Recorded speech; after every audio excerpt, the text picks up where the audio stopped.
स्वागत है आपका। आप देख रहे हैं आपका पसंदीदा डिबेट शो बात हरियाणा की। मैं आपके साथ तेज नैन मोर। पिछले कुछ दिनों से हरियाणा की राजनीति में बयानबाजी पर जमकर बवाल हो रहा है। विवाद की शुरुआत बीजेपी राज्यसभा सांसद रेखा शर्मा के पूर्व सीएम स्वर्गीय भजनलाल को लेकर दिए गए बयान से शुरू हुई।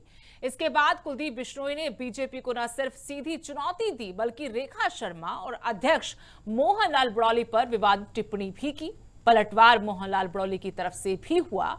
उन्होंने बिश्नोई को नोटिस थमाने की बात कही है। अब सवाल है कि क्या कुलदीप बिश्नोई बीजेपी छोड़ेंगे या फिर अपमान का घूंट पीकर रह जाएंगे? क्या आज जहां भजनलाल परिवार है वहां वो बीजेपी छोड़ने जैसा कदम उठाने की स्थिति में है भी या नहीं? इस बयानबाजी से किसका ज्यादा नुकसान हुआ, कुलदीप बिश्नोई का या फिर बीजेपी का? क्या कुलदीप बिश्नोई को रेखा शर्मा और मोहनलाल ब्रौली पर बयान देना महंगा पड़ेगा? चर्चा करेंगे आगे, लेकिन उससे पहले आपको दिखाते हैं स्पेशल रिपोर्ट।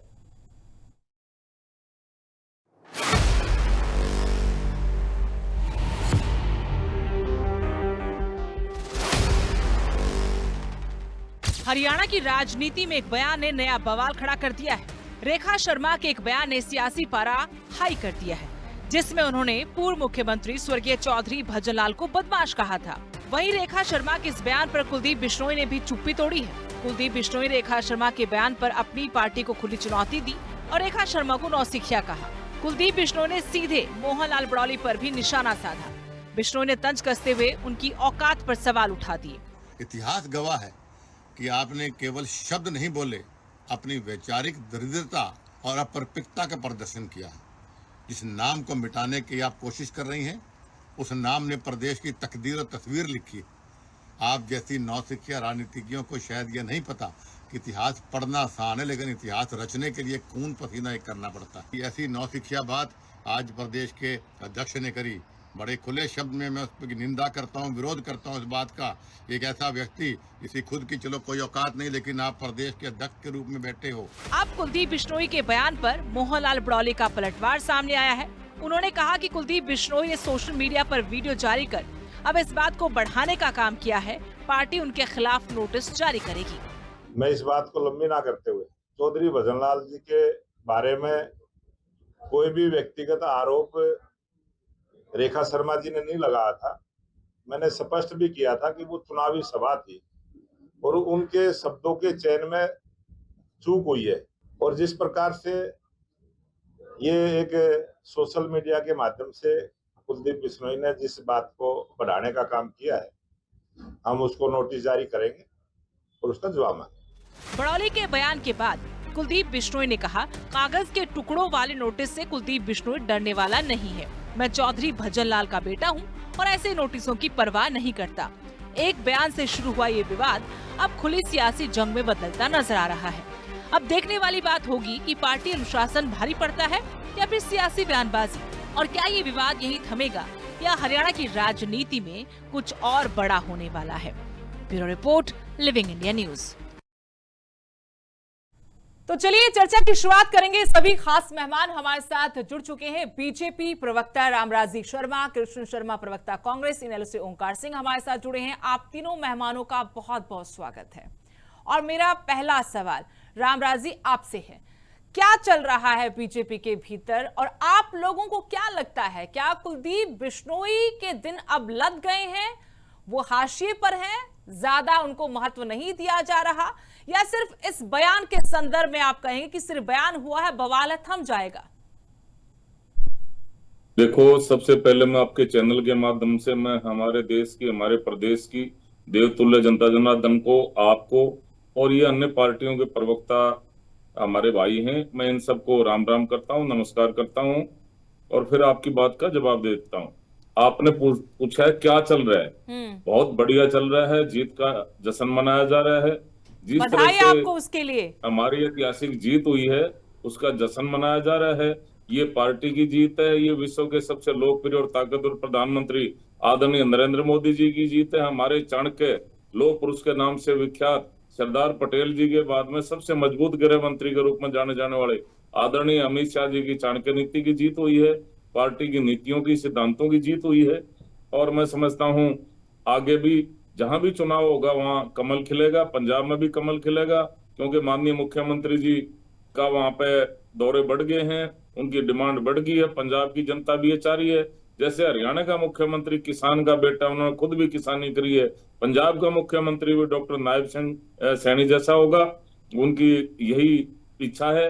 और जिस तरह से हरियाणा की जलेबी का दिल्ली रामराज में जी, असर होया, जलेबी खा लेंगे बिहार का बाद में, असर लेकिन होया। आज जो जलेबी बनी हुई है प्रदेश में उस पर बात करें। बीजेपी के अंदर एक के बाद एक बयान और उसके बाद पलटवार हो रहे हैं, इसलिए मैंने आपसे मुद्दे पर रहते हुए सवाल पूछा था। कुलदीप बिश्नोई वाला जो मामला है, कुलदीप बिश्नोई ने तो सुना दिया, कह दिया कि भाई 2 बार सरकार मेरी वजह से बनी।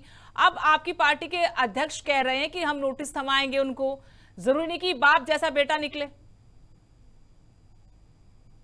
देखो, जहां तक बात है, सरकार देवतुल्य जनता जनार्दन के आशीर्वाद से बनी है, कार्यकर्ताओं की मेहनत से बनी है, क्योंकि हम जनता को भगवान मानते हैं। भगवान रूपी जनता ने आशीर्वाद दिया, लगातार तीसरी बार केंद्र में हमारी सरकार बनी, लगातार तीसरी बार प्रदेश में हमारी सरकार बनी।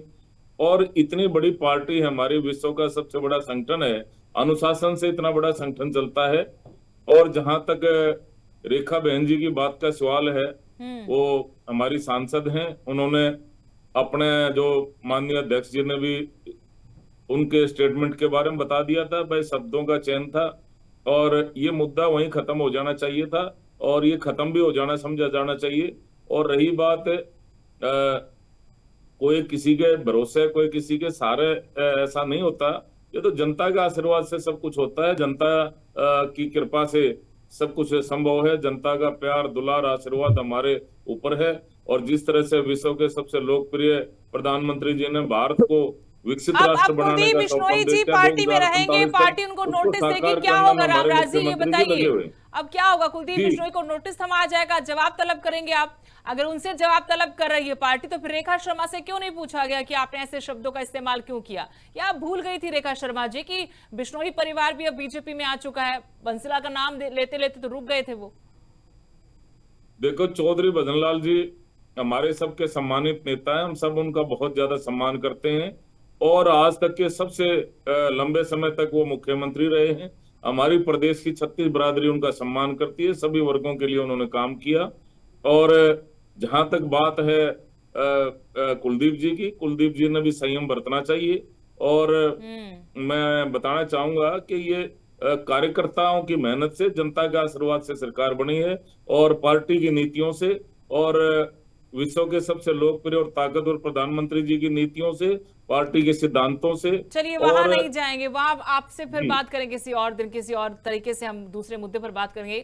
कृष्ण शर्मा जी, मैं आपसे पूछना चाहती हूँ, क्या बहुत बड़ी गलती कर दी कुलदीप बिश्नोई ने कांग्रेस से हाथ छुड़ाकर बीजेपी कमल थामने में? आज जो हालात है, जो प्रकरण उनका चल रहा है, उस पर आप क्या कहेंगे? मैडम जी, पहले तो आपको, आपके दर्शकों को और मेरे पैनलिस्ट साथियों को नमस्कार।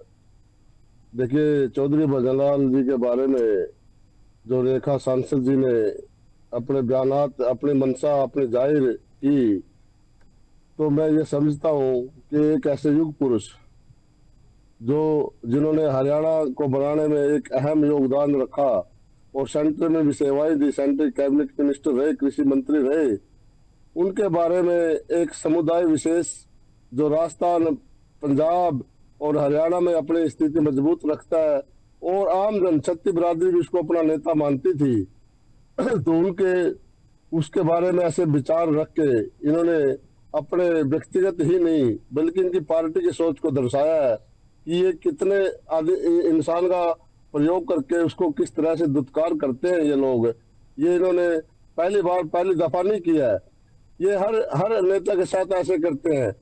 नीतीश को कैसे दबाया गया ये सब जग जाहिर है। नीतीश इनके काबू आने वाले था, उसकी ऐसी नस पे हाथ रख रखा है कि वो कुछ बोल ही नहीं पा रहा। और अब इन्होंने हरियाणा में यूज करके, अगर चौधरी भजनलाल का परिवार भाजपा के साथ नहीं जाता, इनके 2-5 सीट से ज्यादा नहीं आती थी, तो उन्होंने इसका यूज किया। और अब यूज करने के बाद ये कूच करते हैं, फेंक देते हैं। ये इनकी एक फितरत है। उसी फितरत के तहत इनके सांसद या कोई मंत्री या कोई कार्यकर्ता बयान दे देता है, और इनके जो बड़े नेता है, चाहे बरोली जी हो, चाहे वो दूसरे हो, चाहे मुख्यमंत्री हो, मुख्यमंत्री ने खुद बयान देना चाहिए था कि रेखा जी ने ये गलती की है और माफी मांगे, लेकिन नहीं, ये इस परिवार को, चौधरी भजनलाल के किए हुए कार्य को और जो समाज के प्रति काम किया है उसको ये दबाना चाहते हैं। लेकिन और कृष्ण शर्मा जी, उससे पहले तो ये नेता कहते हैं हमें कांग्रेस के अंदर प्रताड़ित किया गया, कांग्रेस के अंदर उनको परेशान किया गया, तभी तो बीजेपी में गए। आप नाम ले लीजिए जिसका नाम लेंगे जो आज बीजेपी में है। आपने चुनाव लड़ा और ऐतिहासिक जीत हुई, उनको मुख्यमंत्री ना बना तो भजनलाल को मुख्यमंत्री बना देते, 67 सीटें आई थी। मैडम जी, इसका माइक बंद कर, कांग्रेस पार्टी ने किया था, इसे भाजपा के आदमी का कार्य, इसका माइक बंद कर दिया करो, जब ये अपनी बात करे तो हम नहीं बोलते। हाँ ठीक है, आप नहीं बोलेंगे, रामराज जी नहीं बोलेंगे। नहीं रामराज जी आप मत बोलिएगा, मैं ही पूछ रही हूँ सवाल कि जब सरकार बनी और लीडरशिप तो सबको पता भजनलाल की थी, तो भूपेंद्र सिंह हुड्डा को मुख्यमंत्री बना दिया, नाराजगी तो वहां से शुरू हुई।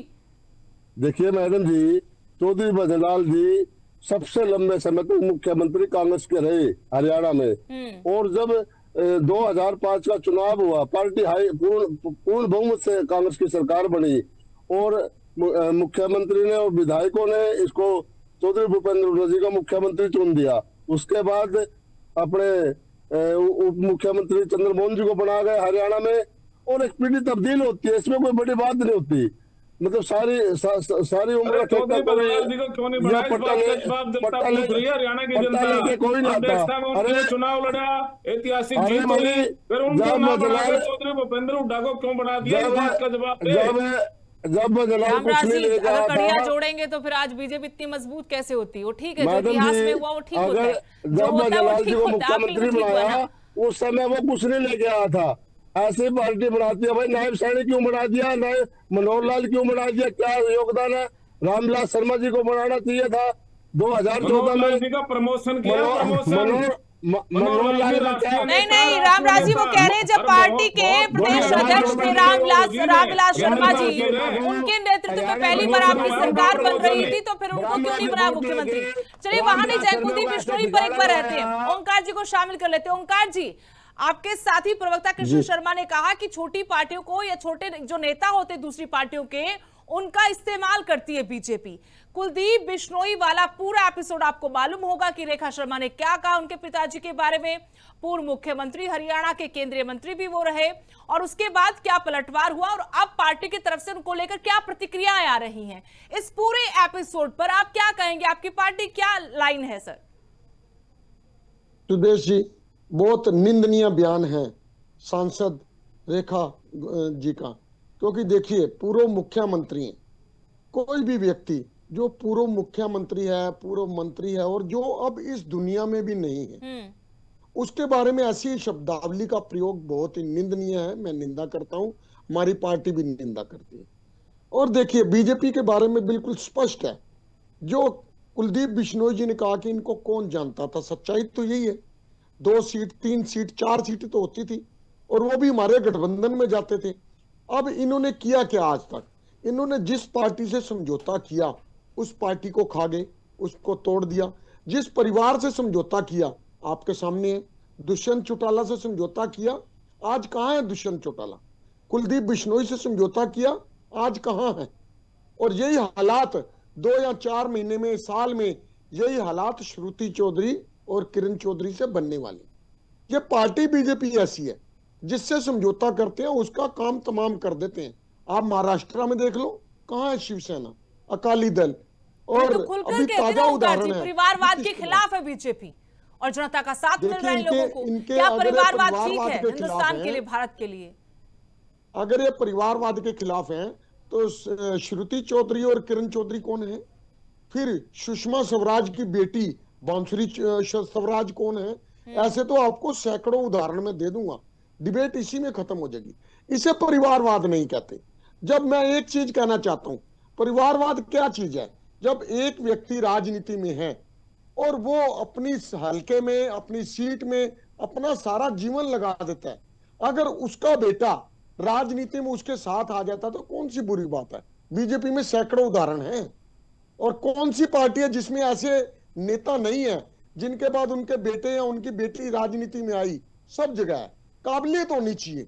हाँ, जो राजनीति काबिलियत के बगैर बनती है जैसे हमारे गृह मंत्री अमित शाह जी का बेटा जय शाह, उसको आपने किसका प्रधान बना दिया? क्रिकेट कंट्रोल बोर्ड का। सोचने की बात है, ये होती है परिवारवाद। जिसमें अपनी काबिलियत है वो काबिलियत से बन जाता है। लेकिन मैं तो इतना कहूंगा, बीजेपी यूज एंड थ्रू का काम करती है।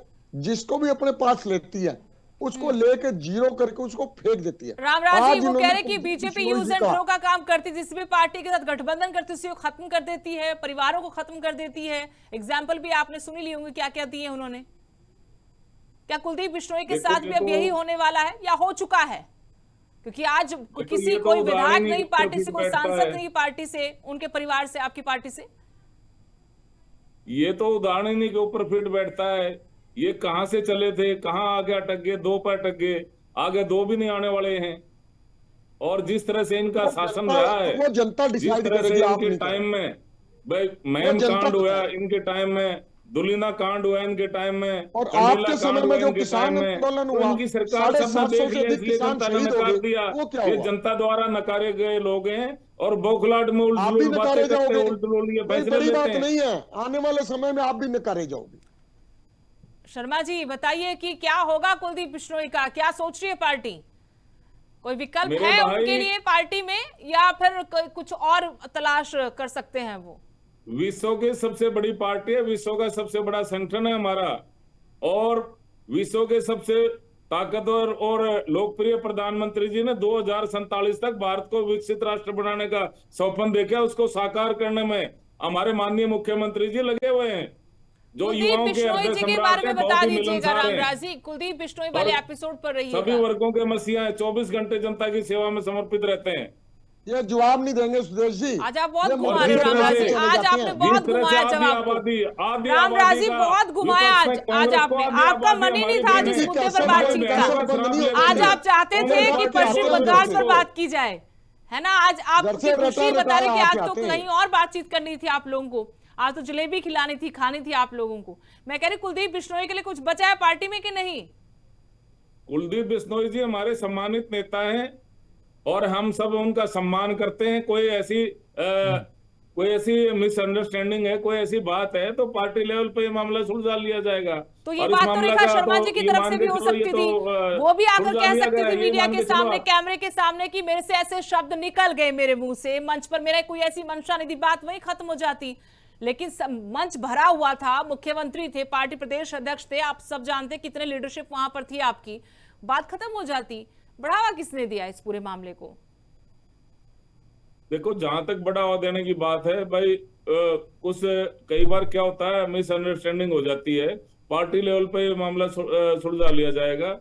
और उन्होंने भी कैमरे के सामने कोई बात नहीं बोलनी चाहिए थी, ये पार्टी का इंटरनल मैटर है। और जहां तक चौधरी भजनलाल जी की बात है, वो हमारे सबके सम्मानित नेता हैं, हम सब उनका सम्मान करते हैं। उन्होंने हरियाणा के लिए बहुत कुछ किया है, और कांग्रेस पार्टी ने जिस तरह से उनके साथ में धोखा किया, जिस तरह से उनको कांग्रेस ने सबसे ज्यादा, अगर उनकी दुश्मन है तो कांग्रेस है, क्योंकि उनकी अध्यक्षता में चुनाव लड़ा, ऐतिहासिक बहुमत आया, और फिर चौधरी साहब को ना बना के चौधरी भूपेंद्र हुड्डा जी को सीएम बना दिया। उसी टाइम वो बीमार हो गए थे और उसके बाद में वो बीमारी होते चले गए। कृष्ण तो शर्मा जी, सबसे और आज ज्यादा धोखेबाज तो कहाँ कांग्रेस चला गया पार्टी फिर? है। कृष्ण शर्मा कांग्रेस ने जी, धोखा आप दिया मुझे उनको। बताइए कि क्या अभी कुलदीप बिश्नोई के सामने कोई विकल्प बचा है? क्या वो ऐसी स्थिति में है आज की भारतीय जनता पार्टी को स्वाभिमान के नाते अलविदा कह दे? लगता है आपको, या नहीं बचा ऐसा कुछ? सुदेश जी, भजनलाल परिवार के सामने विकल्प ही विकल्प है, वो खुद विकल्प है। उनका हिसार, सिरसा, फतेहाबाद में अपना गढ़ है उनका, तो वो तो भाजपा क्या, वो कांग्रेस में उसके लिए खुले दरवाजे हैं। वो आए, उसका भाई भी कांग्रेस में विधायक है, हमारा बहुत अच्छा नेता है, वो भी आए यहाँ अपने परिवार में सब बात। यहाँ कोई किसी का अपमान थोड़ी करता है। ठीक है, पार्टी है, बड़ी पार्टी है, मौके सबको मिलते हैं, सभी बरादरियों को मौके दिए जाते हैं, ये थोड़ी है किसी का अपमान किया जाता है। एक सांसद ने उसके बारे में क्या बोल दिया, उसको धमकाना चाहिए था, उसको बयान देने के लिए वापस बोलना चाहिए था, नहीं बोला, क्योंकि ये बुलवाते हैं मैडम जी, सुदेश जी, ये भाजपा के अनायास कोई बात नहीं करते, इनकी पूरी प्लानिंग ऊपर से चल के आती है वहां गुजरातियों से, और वो गुजराती जो बात कहते हैं वो प्रदेश के नेता अपना आप वही डब्बे बजाने लग जाते हैं, और ये डब्बी बजाने में सबसे माहिर लोग हैं।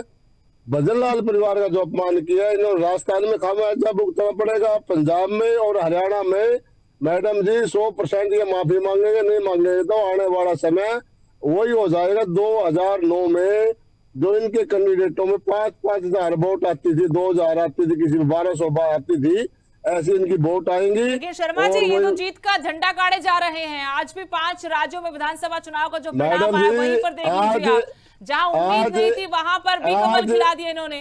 फिर आप किस बिना पर कह रहे कि यहाँ सब कुछ पलट जाएगा, बाजी पलट देगा विपक्ष, कैसे? आज एक झांसी की रानी ब्राह्मणी को, ममता को, जो इन भाजपा के लोगों ने, जो इन गुजरातियों ने मिलके हर तरह से प्रताड़ित किया, SIR के नाम पे, NIA के नाम पे, CRPF पे पिटवाया उनके कार्यकर्ताओं को, और बाहर के ऑब्जर्वरों को। मैडम इसको बंद करिए, ये बीच में रामराज जी एक बार सुन लीजिए, एक बार सुन लीजिए। वो कह रहे कि मैं आपकी बात नहीं काटता, नहीं बोल रहा, तो मुझे अपना जवाब पूरा करने दें। उस ब्राह्मणी को अपना जवाब पूरा करने दीजिए। हाँ मैडम जी, ममता को इस तरह से प्रताड़ित किया, उनके कार्यकर्ताओं को वोट भी नहीं डालने दी, CRPF कर दी, ITB कर दी, सेंटर के ऑब्जर्वर लगा के उठे। 52 सीट ऐसी है मैडम जी जो 500 2000 से वोटों से हरवाई है जानबूझ के बीजेपी ने। तो ये कोई मार्जिन होता है? मैडम जी, ममता जीती हुई है, भाजपा हार चुकी है। सिद्धांतिक रूप से इन्होंने इस्तीफा दे देना चाहिए। वोट चोरी के नाम से, वोट चोरी ये नहीं होती कि वोट को चोरी करके भाजपा में डाल दी, नहीं। SIR करना 26,000 वोटों का मैडम जी उन्होंने अपील की हुई थी, सुप्रीम कोर्ट ने भी ये कह दिया कि हाँ चलो अगले चुनाव में डाल देना। मैडम जी, इसमें सारी संस्थाओं ने मिलके उस ब्राह्मणी की, झांसी रानी की भाई को दी है, ब्राह्मणी दी है। हिंदुस्तान का ब्राह्मण ने माफ नहीं करेगा भाजपा को, ये बता देता हूँ। चलिए तो इंतजार करेंगे जनादेश है, लेकिन हिंदुस्तान का ब्राह्मण ने भाजपा को सबक सिखाने जाने वाले लोकसभा में। आप अपनी बात जरूर है, ठीक है, अपनी बात को रखिएगा। ओंकार जी, एक लास्ट सवाल आपसे, आपको क्या लगता है, क्या कुलदीप बिश्नोई के सामने कोई विकल्प बचा है या वो विकल्प भी छीन लिया गया उनसे? देखिए, कुलदीप बिश्नोई जी को सबसे पहले आत्मसम्मान की रक्षा करनी चाहिए। अगर व्यक्ति का आत्मसम्मान ही मर गया तो व्यक्ति के जिंदा होने का कोई सबूत बचता नहीं है। उनको अपना आत्मसम्मान बचाना चाहिए। राजनीति बाद की बात है, विकल्प उनके पास बहुत है, ऐसी बात नहीं है। एक स्थापित परिवार है, स्थापित व्यक्तित्व है, और भजनलाल जी एक परिवार नहीं, एक विचारधारा थे।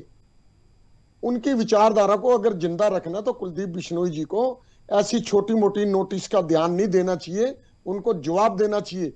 क्योंकि जहां अपने माता पिता का सम्मान ना हो सके, मैं कहता हूं ऐसे घर को, ऐसे परिवार को, ऐसे कुनबे को, ऐसी पार्टी को 1 मिनट में दुत्कार देना चाहिए, इसमें कोई दो राय नहीं है।